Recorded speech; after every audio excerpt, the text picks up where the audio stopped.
Hey guys, you most welcome to your own YouTube channel Nikhil Classes. This is your Nikhil sir back with another video lecture. और दोस्तों इस video lecture के अंदर मैं आपको बताने जा रहा हूँ कि जो फिजिक्स है हमारा वो हम किस बुक से पढ़ने वाले हैं, किस बुक से कंप्लीट करने वाले हैं और फर्स्ट टर्म का आपका सिलेबस क्या है। तो सिलेबस के अकॉर्डिंग ही आज आपसे इस वीडियो लेक्चर के अंदर बात होगी। जैसा आपने पहले ही देख लिया है कि मैथमेटिक्स में क्या सिलेबस था और किस तरीके से हम सिलेबस को ख़त्म करेंगे और क्या क्या चीज़ें हमने पढ़ ली हैं। तो यहाँ पर देखिए आपको फर्स्ट टर्म दिया हुआ है, सेकंड टर्म दिया हुआ है, तो हमें सेकंड टर्म से कोई लेना देना नहीं है। हमें किस टर्म से लेना देना है, तो हमें लेना देना है फर्स्ट टर्म से। बुक कौन सी होने वाली सर, तो living science physics class 8। So hope कि ये सारी बुक आपके पास होंगे। बुक का नाम क्या है sir, living science physics class 8। ठीक, पब्लिशर कौन है सर, तो रत्ना सागर प्राइवेट लिमिटेड है ना। तो आईसीएसई बोर्ड का जो आपका फिजिक्स का बुक है वो आपको मेरे द्वारा इस बुक से कंप्लीट कराया जाएगा। तो क्या है सर, लिविंग साइंस फिजिक्स 8 ये बुक का नाम है। पब्लिशर कौन है, तो रत्ना सागर प्राइवेट लिमिटेड है। चलिए अब आगे की डिस्कस अगर हम करें तो मैं आपको बताऊं कि फर्स्ट टर्म जो है हमारा, फर्स्ट टर्म में क्या क्या टॉपिक्स हमें पढ़ना है और जो सेकेंड टर्म है उसमें भी हमें क्या क्या टॉपिक पढ़ना है। तो आप लोग अगर स्कूल जा रहे होगे तो उम्मीद कर रहे हैं इनके बारे में आपको सारी चीज़ें पता होंगी, बट आप लोग थोड़ा कमेंट सेक्शन में कमेंट करके बताओ क्या स्कूल में पढ़ाई चीज़ें आपको समझ में आती हैं। अगर आती हो तो बहुत अच्छी बात है, अदरवाइज़ मैं क्या करूँगा कि ये सारी ही चीज़ें आपको खुद से कराऊँगा। किस बुक से हम करने वाले हैं, तो आपने देखा कि रत्ना सागर प्राइवेट लिमिटेड की बुक से हम लोग पब्लिशर हैं उनसे करने वाले हैं। और बुक का नाम क्या है सर, लिविंग साइंस फिजिक्स 8। मैं किसी बुक का ऐड नहीं कर रहा हूँ, प्रचार नहीं कर रहा हूँ, एडवर्टाइजमेंट नहीं कर रहा हूँ, बट इसी बुक से हम क्या करेंगे सर, पढ़ाई स्टार्ट करेंगे। फर्स्ट टर्म का जो फर्स्ट टॉपिक आपका है सर ये है आपका मैटर। क्या है सर, मैटर। मैटर क्या होता है सर, तो इसके 3 स्टेट्स होते हैं। मैटर के 3 स्टेट्स होते हैं। कौन कौन से होते हैं, आप सब लोगों को पता है, सॉलिड होता है, लिक्विड होता है और गैस होता है। मित्रों मैटर क्या होता है सर, सॉलिड, लिक्विड और गैस। 3 स्टेजेस होते हैं, 3 मैटर्स होता है, मतलब 3 क्या होते हैं सर, इसके 3 स्टेट होते हैं।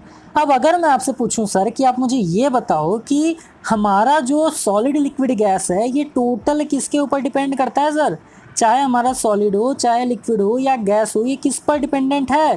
तो आप लोग भाई साहब एक चीज़ आपको पता होना चाहिए कि it is nothing but temperature, यानी ये टेम्परेचर पे ही तो डिपेंडेंट है सर। अगर मान लेते हैं कि मैंने टेम्परेचर को क्या कर दिया सर, कम कर दिया। टेम्परेचर कम कर दिया तो क्या बन गया सर, टेम्परेचर कम करते हमारा बन गया सॉलिड। टेम्परेचर कम किया तो क्या बन गया, रुकिए मैं इसको अच्छे से करता हूँ। टेम्परेचर अगर हमारा क्या हो गया सर, टेम्परेचर अगर हमारा कम हो गया तो ये क्या बना देगा, सॉलिड बना देगा। टेम्परेचर अगर ज़्यादा हो गया तो ये क्या बना देगा सर, लिक्विड बना देगा। और टेम्परेचर अगर मैं बहुत ज़्यादा कर दूं तो क्या हो जाएगा, तो इट विल बी गैस। ये क्या बन जाएगा सर, ये गैस बन जाएगा। यानी कि टोटली किस पर बेस्ड होता है सर, तो ये टोटली बेस्ड होता है आपके टेम्परेचर पर। किस पर होता है सर, टेम्परेचर। तो कोई आपसे पूछे कि सॉलिड और लिक्विड और गैस जो आपके 3 स्टेट्स होते हैं वो किस पर डिपेंडेंट होते हैं, तो आप कहना कि सर टेम्परेचर पर होता है। क्योंकि अगर मैं टेम्परेचर बढ़ा दूंगा तो क्या बन जाएगा, गैस बन जाएगा, थोड़ा कम कर दूंगा तो लिक्विड बन जाएगा, और बहुत कम कर दूंगा तो हमारा क्या बन जाएगा सर, तो वो हमारा बन जाएगा सॉलिड। Is that clear. चलिए अब अगर आप आगे की बात करें सर मैटर के बाद, तो फिजिकल क्वांटिटीज़ एंड मेजरमेंट्स दिया हुआ है और इसमें आपको बहुत ज़्यादा कुछ नहीं करना है। फिजिकल क्वांटिटीज़ एंड मेजरमेंट्स जो है सर देखिए क्या है, तो जो फिजिकल क्वांटिटीज़ एंड मेजरमेंट है इसके अंदर बताया गया है आपको वॉल्यूम के बारे में, इसके बारे में आपको बताया गया है मास के बारे में, इसमें आपको बताया गया है सर बहुत सारी चीज़ें हैं, लाइक वॉल्यूम हो गया, मास हो गया, एक्सेलरेशन हो गया, एसआई यूनिट हो गया, सीजीएस हो गया, एमकेएस हो गया। तो इन सारी चीज़ों के बारे में आपको फिजिकल क्वांटिटीज़ एंड मेजरमेंट्स में पढ़ाया गया, बताया गया। तो जब ये टॉपिक मैं स्टार्ट करूँगा पढ़ाना तो बहुत ही अच्छे तरीके से ख़त्म हो जाएगा। आप मुझे एक बार कमेंट सेक्शन में बताना कि क्या आप फिजिक्स पढ़ना चाहते हो या नहीं। थर्ड है sir force and pressure. Third क्या है सर आपका, थर्ड है आपका फोर्स एंड प्रेशर। अब एक बात बताइए सर, अगर मैं आपसे पूछूं कि फोर्स एंड प्रेशर होता क्या है, तो आप क्या कहोगे sir, push and pull of an object is force. Force कितने टाइप का होता है, तो फोर्स 4 टाइप का होता है। कौन कौन सा, तो cohesive force, adhesive force, centripetal force और सेंट्रीफ्यूगल फोर्स। क्या होता है सर, ये आपका होता है आपका cohesive force, adhesive force, centripetal force और सेंट्रीफ्यूगल फोर्स। बहुत सारे एग्जाम्पल्स हैं, क्लियर हुई चीज़ें हैं। अब देखिए सर प्रेशर की अगर हम बात करें तो प्रेशर क्या होता है, तो एक चीज़ ध्यान से समझिएगा।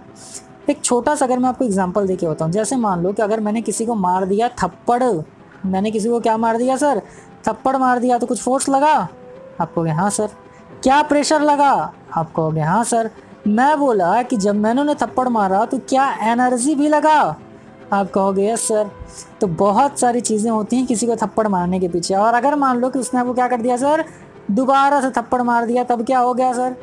तो आप कहेंगे सर ये तो एक्शन रिएक्शन हो गया। ये क्या है? एक्शन रिएक्शन क्या है? तो मोशन का थर्ड लॉ है। तो बहुत ही अच्छी तरीके से हम समझेंगे। फोर्थ की अगर हम बात करें तो ये आपका है सर इलेक्ट्रिसिटी।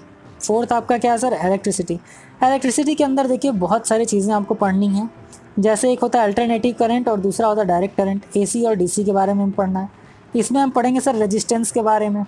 इसमें हम पढ़ेंगे किसके बारे में? इसमें हम पढ़ेंगे करंट के बारे में। इसमें हम पढ़ेंगे वोल्टेज के बारे में। तो बहुत ही इंटरेस्टिंग टॉपिक है। फिजिक्स मान करके चलिए कि बहुत ही इंटरेस्टेड है सर। बड़ा ही मज़ा आएगा जब इसको हम लोग पढ़ा जाएगा, क्योंकि जब हम रेजिस्टेंस पढ़ेंगे तो मैं आपको बहुत अच्छे तरीके से बता रहा हूँ कि रेजिस्टेंस क्या होता है। जब हम इसी में पढ़ेंगे क्या, करंट के बारे में पढ़ेंगे। पता नहीं आपके बुक में दिया है कि नहीं, बट इसी में हम क्या पढ़ते हैं सर? ओम्स लॉ के बारे में पढ़ते हैं। तो बहुत सारी चीज़ें हैं। और इलेक्ट्रिसिटी आपका जो क्लास 9th में, क्लास 8th में बहुत ही अच्छा है। इसका तो आप बड़े क्लासेस में जाओगे तो भी आपको ये बहुत ही अच्छे तरीके से पूछा जाता है। तो फर्स्ट टर्म में केवल 4 चैप्टर हैं sir, matter, physical quantities and measurements, force and pressure and electricity. Term second की बात करें तो जो आपका फर्स्ट चैप्टर है सर, ये आपका आ गया एनर्जी। फर्स्ट चैप्टर ही क्या? एनर्जी। एनर्जी क्या होता है सर? तो energy is a capacity to do work, यानी कि हम लोग कोई काम करते हैं उसमें जो भी हमारी कैपेसिटी होती है सर उस काम को करने की, वही हमारा क्या कहलाता है? वही हमारा एनर्जी कहलाता है। क्लियर हुई चीज़ें? It can nether be create not destroyed. इसे ना तो क्रिएट किया जा सकता और ना ही डिस्ट्रॉय किया जा सकता है। तो एनर्जी के बारे में हम पढ़ेंगे। Second one is light energy. Light energy के बारे में पढ़ेंगे। Heat transfer. अच्छा हीट ट्रांसफ़र क्या होता है सर? लाइट एनर्जी तो मान लो एनर्जी से रिलेटेड है। हीट ट्रांसफ़र क्या होता है? तो अगर मैं आपसे बताऊं कि जो हीट होता है हमारा, ये लो टेम्परेचर से हाई टेम्परेचर की तरफ जाता है या हाई टेम्परेचर से लो टेम्परेचर की तरफ जाता है। जैसे मान लीजिए कि अगर मैंने यहाँ पर कुछ रख दिया, जैसे मान लो कि यहाँ पर मैंने रख दिया ग्लास और ग्लास में मैंने रख दिया बर्फ़। ग्लास में मैंने क्या रख दिया सर? बर्फ़ रख दिया। और यहाँ पर मैंने रख दिया कप में बना करके चाय। ड्राइंग थोड़ी गड़बड़ है, समझ जाइएगा। ये क्या है सर? कप है और कप में क्या रखा है? चाय। तो ये तो जाहिर सी बात है गर्म है। और ये क्या है? ठंडा। मान लेते हैं इसका टेम्परेचर है 0 डिग्री सेल्सियस और इसका टेम्परेचर मान लेते हैं 70 डिग्री सेल्सियस। रूम टेम्परेचर मान लेते हैं 38 डिग्री सेल्सियस।